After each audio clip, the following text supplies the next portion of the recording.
The next topic that we will be discussing about is polyglot accessibility. A new concept as such, it would be an AI-driven approach for multilingual web content validation. We welcome Maithili and Jasmine to talk about this. They both are from Cognizant. A warm welcome to you both, and take it away from here.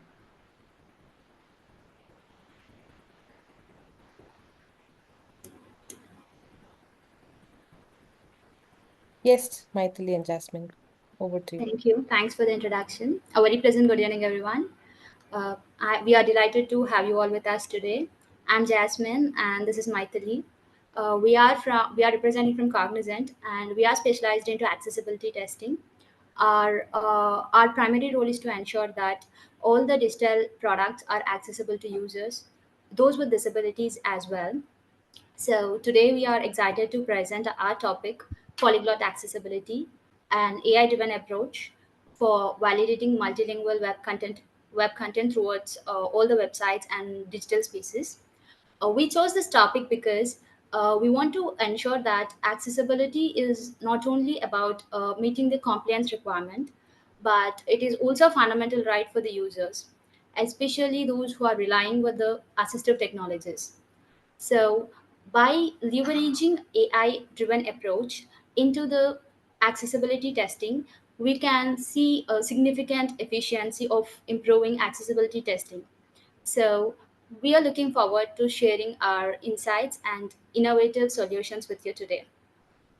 So, here goes the agenda. We'll have a quick overview over it. So, introduction to web accessibility. We'll start understanding what web accessibility really means and why it's crucial in today's digital landscape. And we see the insights into diverse abilities.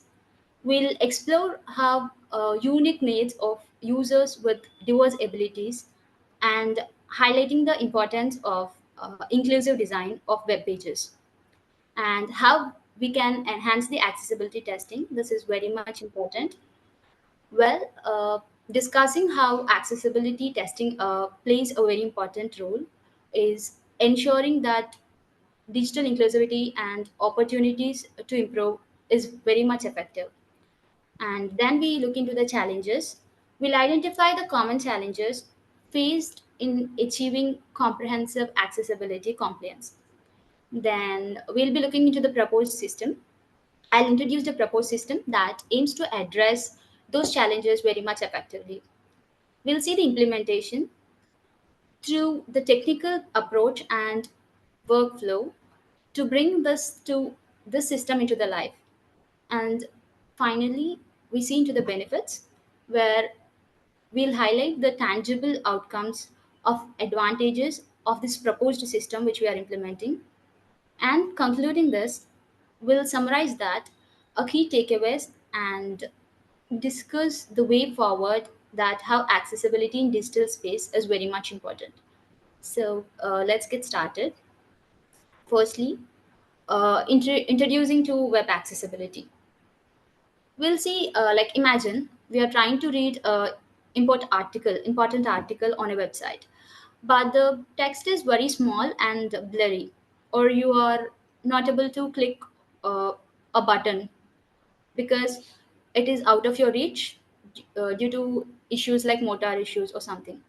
Now imagine like all these things aren't just a temporary inconvenience caused, but these are being daily obstacles that are preventing you from accessing the essential information or the services provided in the digital spaces. This is the reality for millions of people with disabilities worldwide. This is what making the accessibility testing and web accessibility especially so much essential. So, web accessibility is ensuring that digital spaces are inclusive and welcoming for everyone, regardless of their abilities. It's about designing websites and applications that don't exclude anyone simply because of the limitations they cannot control the content. When we make like digital content accessible, we are not only meeting the requirement of actively removing barriers from these people, but also making them to participate in the digital world that which many of us are taking granted for. So, why should we care about accessibility? So, there are basic points like why accessibility is much crucial. Firstly, we look into like how compliance with the law. This is the one of the biggest reasons, as many countries have clear regulations mandating accessibility content should be accessible, like all the digital spaces or the businesses which are tied up into digital space should be regulating with the compliance of section 508. And beyond that, think about what it means to offer, like someone have to like chance of getting them to learn and explore what online content without any limitations. Nextly, another important factor is looking into like improved user experience. This is very much important benefit. Accessible design often means users to engage, which which in fact gives them the better experience for everyone, whether they have disability or not. So it's focusing mainly on the user experience at the endpoint. And very much crucial is like knowing the expanding market research, which improves the businesses in large scale towards the digital space, is a very much important thing. Globally, there are over billion people. Some like billion people have like some form of disability. By designing this accessibility, we are opening so many doors that creates a vast audience, allowing them to experience and enjoy the digital content has to offer them. And perhaps most importantly, accessibility is about promoting inclusivity. At its core heart, web accessibility is a ethical choice. It's about creating an online world that embraces everyone, creating an online world that makes no differences regardless of the issues they have. It's a statement that we have to value like each person has the right to access information and connect with people and navigate over the content which is present. So every click or every page and every interaction in the web page is much valued, which makes them feel like they are seen and included with the others equally. So that's the power of accessibility testing and web accessibility being applicable to all the websites and digital spaces. And it's responsibility we all have to share and ensure that everyone has a place in this digital world. Next, we see the insights into diverse abilities, which is slide next slide. So there are multiple diverse abilities have been given or there in this world, where we let's see few of them. When we think about accessibility, it's important to remember that world is filled with people who experience abilities in many different ways. uh, if you know, there are like 1.3 billion people globally are experiencing some form of disability. That's about 16% of the world's population, which means like one of six of us are being affected. So some individuals are born in certain disabilities, while others would be like due to the illness caused or due to the aging and some accidental injuries or issues, they might be moved to such disabilities in their life. Then there are situational limitations as well. So like trying to read a screen on a bright sunlight, or needing to navigate a phone with one handed would also be a problem for them. So these all comes under like situational things which reflect in different abilities what people are facing. Well, then the challenges to engage with digital content is wide and vast for all these people. In this, like let's see like what are the major impairments and disabilities which people are suffering from, are like visual impairment. Imagine like you're trying to read or trying to access some content, in the web, but that text is too small, or you can't distinguish colors very well enough to see what the links are exactly. For some, vision challenges are mild, but for others, there might be profound and requiring them to use the screen readers. So, in that case, a screen reader is a software that translates on screen text into the spoken words or braille, allowing those with vision impairments to navigate through the web page. However, like if a website isn't accessible, for instance, or if an image don't have a text description, so the screen reader can't convey this information, which is creating a very much frustrating gap for the user end. So the next we can also see about think like hearing impairment people, individuals like who are deaf or hard to hear the audio content like videos, podcasts, or even like alert sounds, notifications. All these are inaccessible for them. So they should be provided with like captions, transcripts, or visual notifications. So this should be provided for them in order to access the information. And imagine like you are missing a key information in a video simply because there are no captions. It's a very much barrier that keeps people from fully engaging with the digital content. So the rest of us are taking it like very much naturally. We get to see all these things, but these disabled people are finding it difficult. And mostly like people with cognitive impairments are another category that they can badly widely get affected by memory, and others make them it like difficult to process like complex instructions. So if they are trying to fill a form online, or like, yeah, if they're trying to fill forms or something like that, there should be instructions or multiple steps that just jump around on the screen. So if the instructions are complex and ununderstandable for them, for the person with cognitive disability, this would make them uh, straightforward task or overwhelming because it's just like inaccessible. So then we see motor impairment users, and this might affect people with to use mouse or navigating to a page quickly. So for example, if you see someone limited with hand mobility, they struggle to click a small button or link. They are placed when they are placed like so close together, so that would be difficult for motor impairment users. So accessibility adjustments are made to making interactive elements larger spaced further apart, making the huge differences for these users. Beyond this, there are many other forms of disabilities like speech impairment, and there are seizure disorders as well, and people who have neurological disorders and visual patterns. And sensory, when they're very much sensitive to flashing and intense type of contents as well.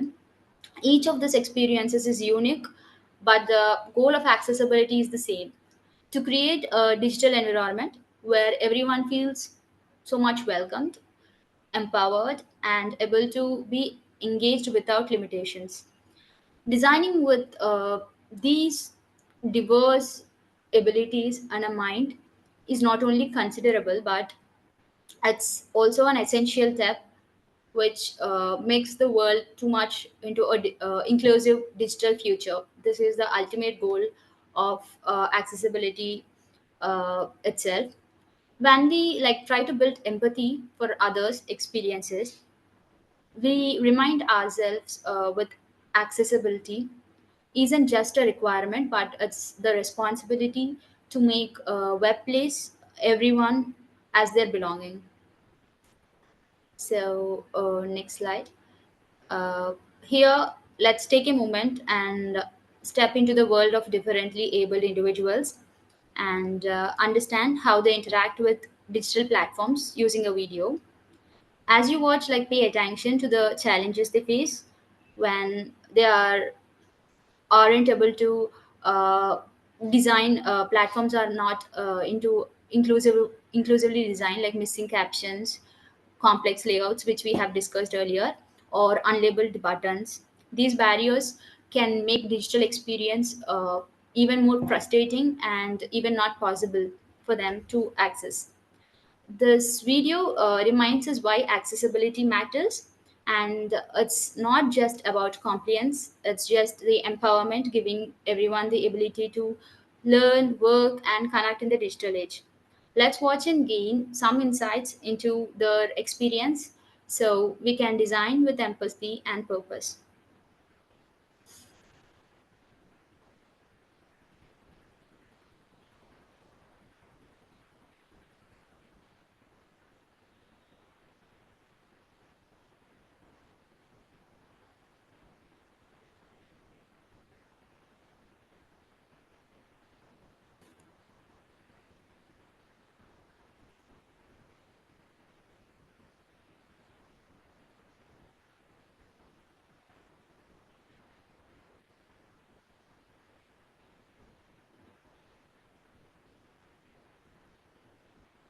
Hey, sorry for interrupting, Jasmine. Does this have a sound?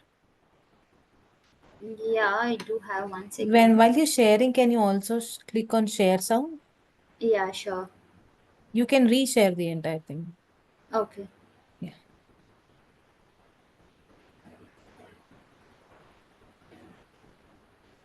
Audio is not visible for you. Yeah, we are not able to hear that. Okay.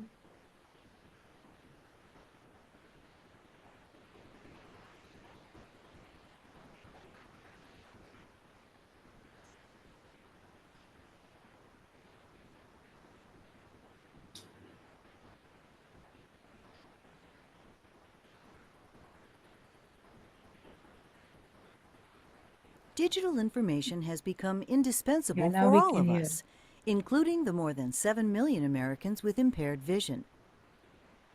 Is your information accessible to people who can't see? Most people who are blind use audio screen readers, so you're all set, right? Not really. What the screen reader reads makes a big difference. Here's what people with low vision get from an inaccessible web page. A blurred website simulating low vision. Link image, red dot with a white letter C that symbolizes a moon crescent as well as the sun. This logo is followed by a black banner that says City Lights, which is the name of this online portal. Link image, nav underline home dot gif. Link image, nav underline news dot gif. Link image, nav underline facts dot gif. Link image, nav underline survey dot gif. A user who is totally blind gets this experience. A black screen. Which is your favorite city park? Radio button, 1 of 6. Radio button, 2 of 6. Radio button, 3 of 6. Could you fill out the survey? Here is the page you tried to view. The website from before without blur. Now, see it with accessibility built in. Link image, city lights, your access to the city. Sunny spells image. Explore site by topic. Better, right? Much better.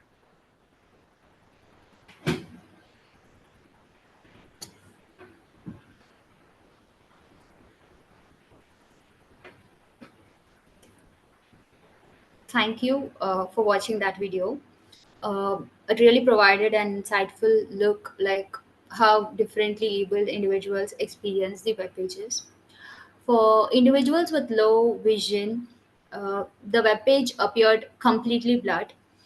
This makes it impossible for them to rely on visual cues or the text for navigation. Instead, they must depend entirely on screen reader to interact with the digital content. Without proper structure, meaningful labels, and accessibility, like accessible design, this relies on screen readers becomes a frustrating and limiting experience. For those who are fully blind, the video showed how their interaction with web pages is entirely only just auditory, relying on assistive technologies to describe and navigate the content. If a web page lacks proper headings, semantic structure, or clear labels, it creates significant barriers for them to engage with the web content. This video highlights the importance of designing and testing with empathy, ensuring that web platforms are accessible to everyone, regardless of their ability to consider. And it makes a reminder that accessibility is not just a technical requirement, but vital part of creating inclusive digital environment. So I'll hand over the next session to Maitri Digital for further. information. Hello everyone. So far you may have heard that what is accessibility and why it is important and everything from accessibility perspective. Now you might have a question like why it is important to adhere this web accessibility and how we can going to achieve the web content accessibility. To ensure web content accessibility, we need to rely on WCAG and Web Content Accessibility Guidelines. This is developed by W3C, Web Content Consortium. This guidelines has evolved over a period of time, starting with WCAG 2.0, then expanding to WCAG 2.1, and now WCAG 2.2. Each version has added advantage over this. And WCAG has several categories into three levels of confirmation, starting with level A and level AA, then level AAA. Level A outlines the basic requirements, like it is a must-have criteria that every web page need to be followed. Followed by that, we have a level AA, which addresses the most common barriers which is faced by an accessibility tester. This is a good to have level which we need to follow. Moving forward, we have a level AAA criteria, which is the highest level of confirmation, aiming to achieve the maximum amount of accessibility. Through this, we can achieve the web content accessible for end user. But even following that, we may find an obstacles over here. That is, when an accessibility tester faces a web page which is unfamiliar to them. Imagine encountering the web pages written in another language, but as an accessibility tester, we don't know what is the context of the web page, but we need to validate that web page. So in traditional method, it will be involving a high level of checks, like checking whether heading hierarchy is provided properly and ensuring whether labels are appropriately associated with the form field. And like that kind of approach will be followed in traditional method, which we fails to adhere the context level of method. So we are testing a web page like deep diving into an sea without knowing and swimming. So it will be a major hurdle over here. To achieve that, we need to follow an approach where it covers both traditional and technical method like contextual validation of approach. For that, we have to do a surface level of checks, like ensuring accessibility from everything, like including the heading level hierarchy and whether heading is meaningful or not, and the label which is provided in a web page is accessible for end user or not, whether it is meaningful or not, and conveying the necessary information to user or not. Like each and every step, we need to follow that. It will be sounds genuinely inclusive in that way only. Moving forward, we have a challenges. While accessibility testing is an essential criteria, it will be come up with the major challenges as well, like major fast share challenges. One major hurdle is language barrier. If a tester encounter a language which is not known by them, as a business point of view, the client is asking for a WCAG, which is an high level of validation, and in that time, the business will not able to tackle this situation. To adhere full amount of accessibility testing, they need to find an employee who know that language that the website is built. So it is a very far enough decision, because we all know hiring cycle is a very big cycle. We need to find a perfect resource for that, and we need to do onboarding, and we need to provide an KT for an application, and we have to settle them. So in this, we have a many time constraint over here. In between of the time, someone like some service providers may come into picture and fill that gap. So to avoid this situation, we have to figure out the situation where it has a solution. Limitations in traditional method. As we already saw that the web page validation in traditional method will be very high level of check. Like without knowing the context, we are doing an WCAG testing. To come up with WCAG is more than about the guidelines, the criteria, everything. Because at the end of the day, we are going to make the web page accessible for end user.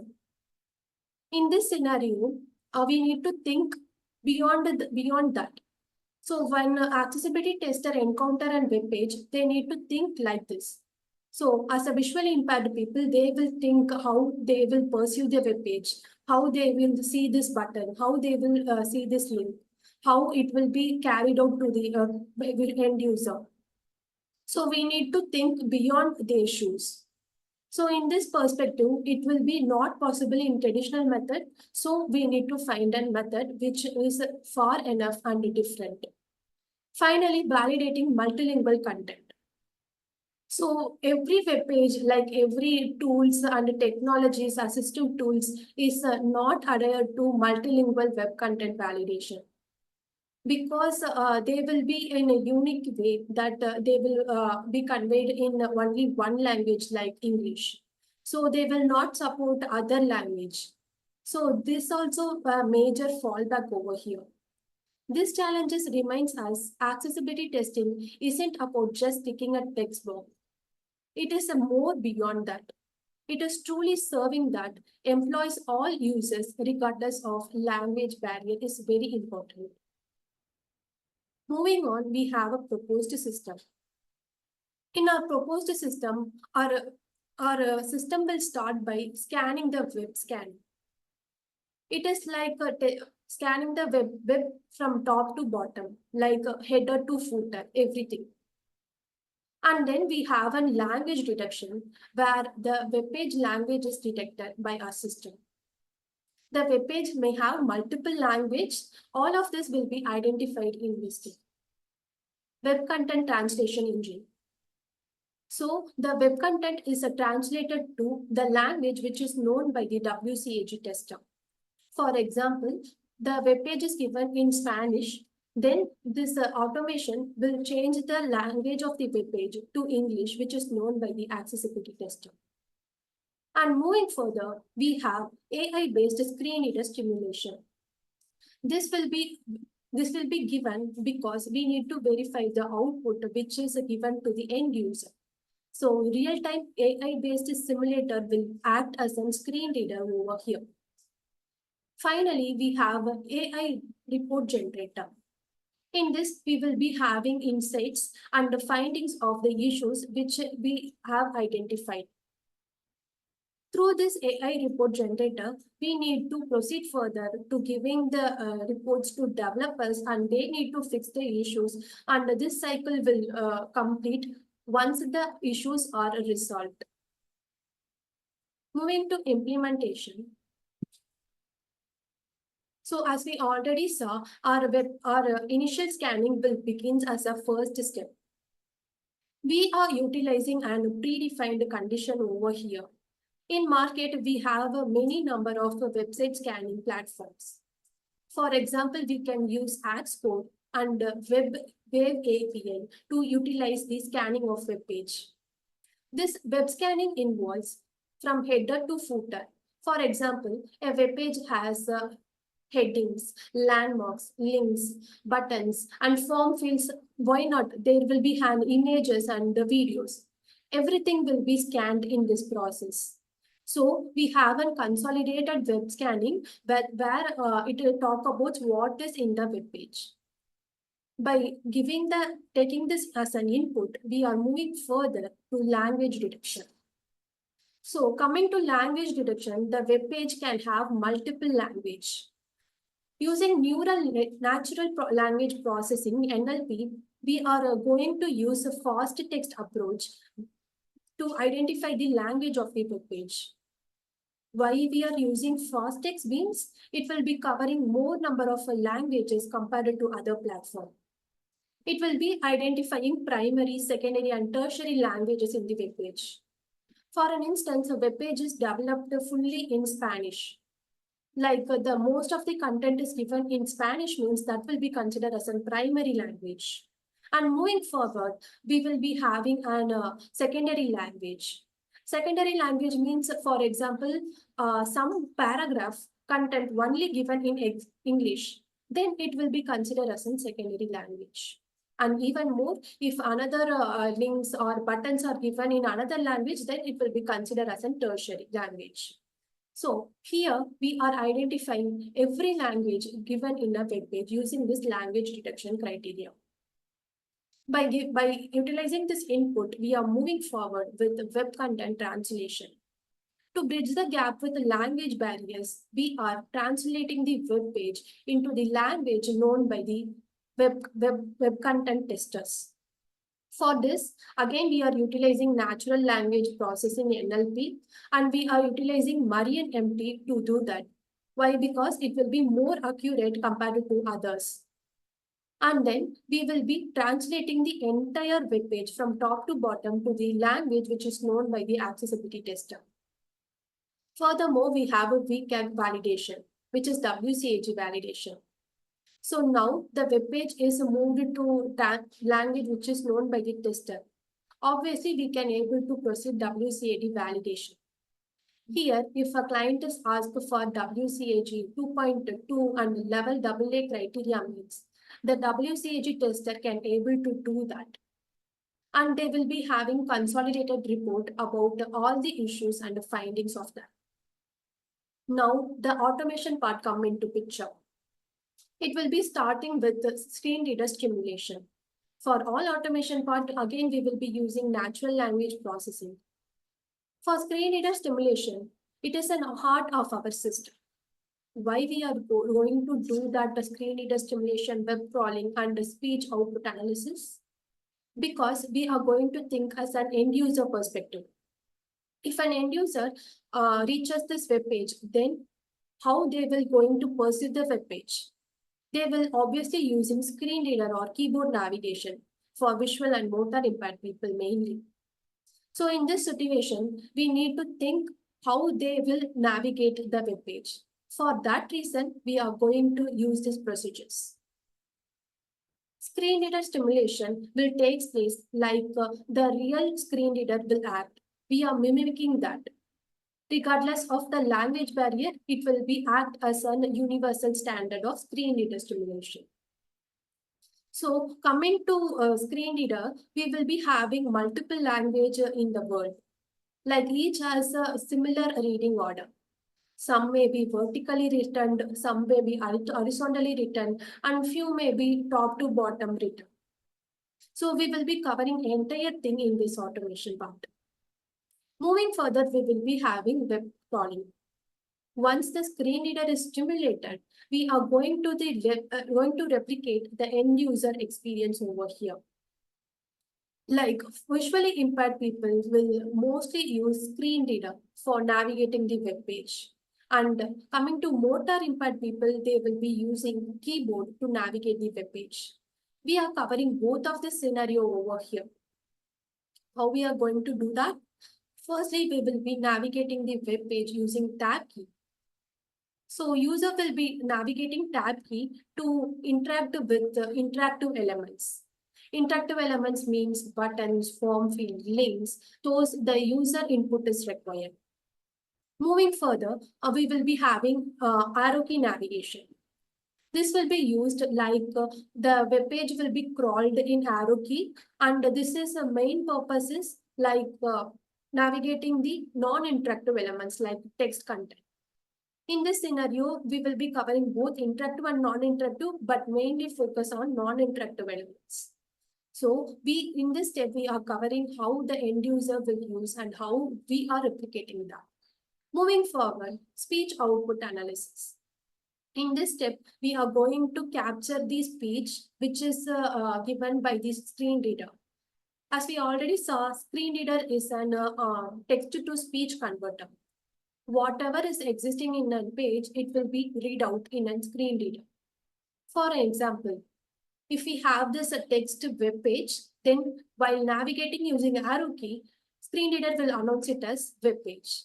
And if we have this web page as a button, screen reader will announce it as web page button. So this is how screen reader will work. Here, we are going to analyze the speech output which is released from the screen reader. Why we are using this means, for an instance, we are having a button. That button name is called Go to Search, and it is announcing as Add to Cart in screen reader. Here, the visual name and the programmatical name is entirely different, and meaning also it is entirely different. So we need to raise a critical issue over here. So this kind of a coverage will be covered in this criteria and generated as a detailed report. What we have in a generated report means we will be having issue description, like detailed kind of issue, what is issue and what is expected, everything. Moving forward, we will be having screenshot of the issue and code complaints, like while inspecting, we will be having some codes, which is complaint slide. We will be having that as well. And then severity levels. In severity, we will be having high, medium, and low. What is high means if the user is not able to proceed further. For example, the add to cart button is not working while using keyboard or screen reader means this kind of issue will be addressed as a high severity issue. And medium issue, the user is able to navigate that content, but still it need to be more accessible. Then it will be considered as a medium issue. Low issue means like very minor issue which will not suffer users. Like for example, this web page is given as a button, but screen reader is announcing as web page button button. Here the redundant information is given. So this kind of criteria will be covered in this low kind of priority. And then we will be covering an affected region over here. What is region? The web page can be split into many regions. Means header, which is in a banner or navigation region as WCAG terminology, and footer, which is called as content info landmark as WCAG terminology, and then main landmark and search region, like that kind of region we will be having. So in this area, we will be highlighting which from where the code is affected. Either it is in header or footer or main. Like that kind of approach we will be following. At the end of the day, we will be having inclusive web. Then how? This generated report will be analyzed by accessibility tester.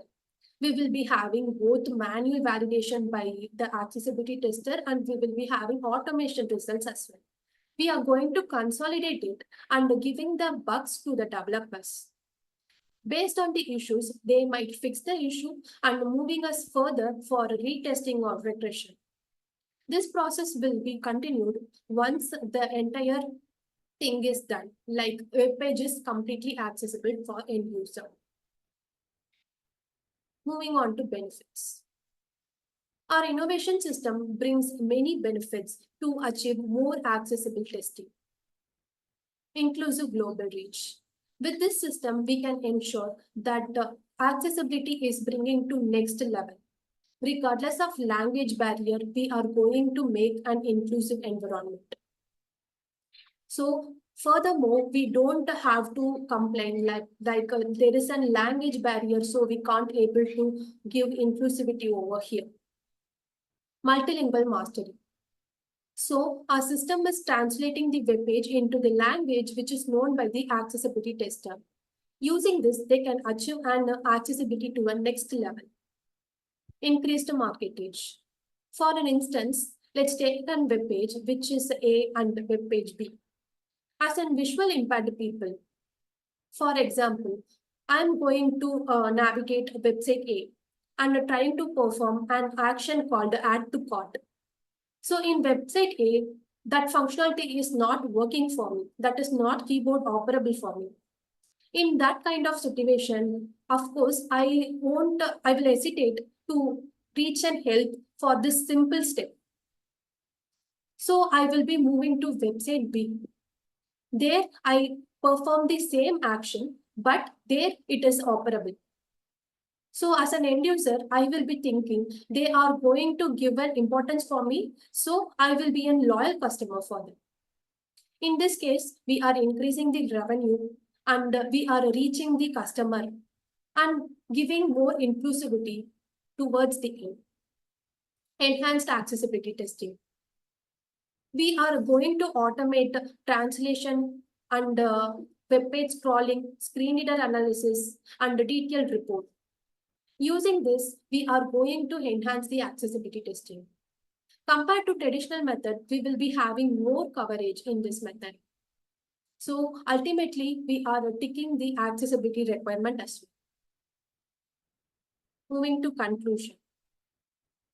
To wrap up with, our AI-driven solution will give a significant leap in accessibility testing, especially when it comes to validating a web page which is not known by the accessibility tester. By automating language detection and translation, we are helping the accessibility tester to check the tick box. And this approach will break down into many methods and bringing the web page more accessible and inclusive for everyone, regardless of their disabilities. So at the end of the day, we are giving an equal access and right to everyone. We have a popular quote here. Designing for inclusivity begins with recognizing exclusion. So at the end of the day, we need to think about recognizing exclusion to make the inclusion into a priority. Thank you for your attention. So now the forum is open for Q&A. Thanks, Michael. Thank you, Jasmine, for your in detail and the demo and all the slides, information about accessibility testing.